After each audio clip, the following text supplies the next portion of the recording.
Bioakustik dan biooptik. Subtopik pertama, konsep getaran gelombang pada indera pendengaran manusia. Getaran suara yang ditangkap oleh telinga akan diolah oleh koklea dan diterjemahkan oleh otak. Gelombang bunyi yang masuk ke telinga bergerak ke saluran telinga luar dan gendang telinga. Getaran suara akan diteruskan ke tulang pendengaran dan sampai ke koklea. Sampai di koklea akan menggetarkan cairan limfe yang berakibat mengenai reseptor pendengaran. Rangsang suara diubah menjadi impuls dan diteruskan ke otak. Subtopik kedua, sistem sonar atau radar pada lumba-lumba, kelelawar, dan gajah. Yang pertama, lumba-lumba. Lumba-lumba bernapas melalui lubang yang ada di atas kepalanya. Tepat di bawah lubang ini, terdapat kantung-kantung kecil berisi udara. Ikan laut yang satu ini terbilang bersahabat dengan manusia. Ternyata lumba-lumba berkomunikasi dengan sesamanya menggunakan frekuensi suara ultrasonik. Frekuensi suara ultrasonik yang dimiliki lumba-lumba mencapai 100.000 Hz. Kedua, kelelawar. Mekanisme ekolokasi yang dilakukan kelelawar yaitu dengan mengeluarkan gelombang ultrasonik pada saat ia terbang.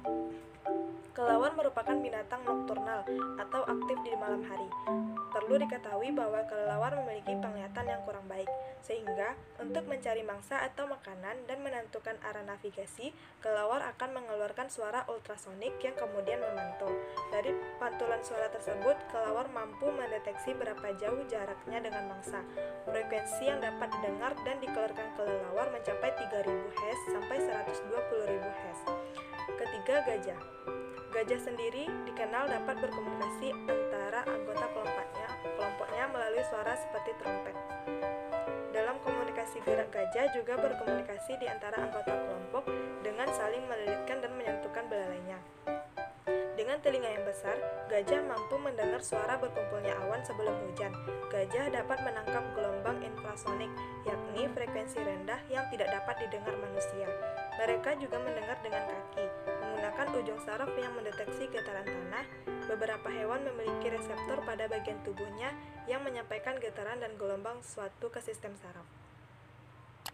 Subtopik ketiga, menjelaskan konsep cahaya dan proses melihat pada manusia. Cahaya adalah energi berbentuk gelombang elektromagnetik yang kasat mata dengan panjang gelombang sekitar 380 sampai 750 nanometer. Proses melihat pada mata manusia yaitu saat cahaya ditangkap oleh kornea maka akan diteruskan ke aqueous humor. Lalu cahaya diteruskan ke pupil, lensa, vitreous humor, dan sampai pada retina. Di retina terdapat saraf optik yang merupakan reseptor cahaya pada mata. Dari saraf optik dilanjutkan ke otak dan otak akan mengolah cahaya tersebut sehingga kita dapat melihat suatu benda. Struktur dan fungsi mata facet pada serangga. Mata facet adalah mata majemuk yang dimiliki arthropoda seperti mata serangga maupun mata krustasea, di mana mata terdiri bentuk unit berulang atau ommatidia yang masing-masing memiliki fungsi sebagai visual reseptor terpisah. Dari gambar tersebut, bisa dilihat bahwa tiap ommatidium serangga akan terdiri dari bagian lensa tunggal, di mana tampak dari depan membentuk masing-masing single facet, kerucut kristal transparan atau kristalin kon. Bagian sel visual di mana sangat peka terhadap cahaya dan memiliki pola radial mirip bagian-bagian yang ada pada buah jeruk, serta sel pigmen di mana memisahkan ommatidium satu dengan ommatidium yang lainnya. Struktur dan fungsi dari bulu merak. Para ilmuwan telah melakukan penelitian pada bulu merak. Dalam penelitian tersebut didapatkan bahwa bulu burung merak tidak mengandung pigmen warna apapun, namun bulu ini terdiri dari kumpulan bulu-bulu halus yang disebut dengan bulu iridesen. Bulu iridesen ini membentuk sebuah rajutan yang sangat rapi, rumit, dan unik. Berikut adalah beberapa fungsi dari bulu burung merak. Di antaranya adalah sebagai identitas, melindungi diri dari musuh, menarik perhatian burung merak betina, dan mencerminkan sistem kekebalan tubuh. Hewan mimikri. Mimikri adalah suatu proses evolusi yang berlangsung terhadap spesies hewan agar bisa menyerupai atau menjadi sama dengan spesies lainnya. Di sini kita mengambil contoh pada bunglon. Bunglon mengubah coraknya dalam jangkauan warna yang dimiliki pada spesiesnya yang telah berevolusi. Perubahan ini meliputi semua warna, mulai dari warna biru air laut hingga pink pucat. Bahkan, terkadang terdapat beberapa bunglon yang bisa berubah warna menjadi berpola garis-garis dan titik-titik. Perubahan warna pada beberapa spesies bunglon lain terbatas hanya pada warna-warna tertentu, seperti merah, kuning, dan hijau. Kemudian ayat yang berkaitan dengan penglihatan dan pendengaran. A'udzu billahi minasyaitonir rajim. Bismillahirrahmanirrahim. Alladzi ahsana kulla syai'in khalaqahu wa bada'a khalqal insani min tin.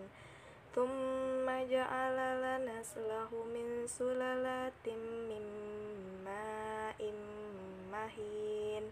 Tsumma sawwahu wa nafakha fihi min ruhih wa ja'ala lakumus sam'a wal absara wal af'idah qalilan ma tashkurun.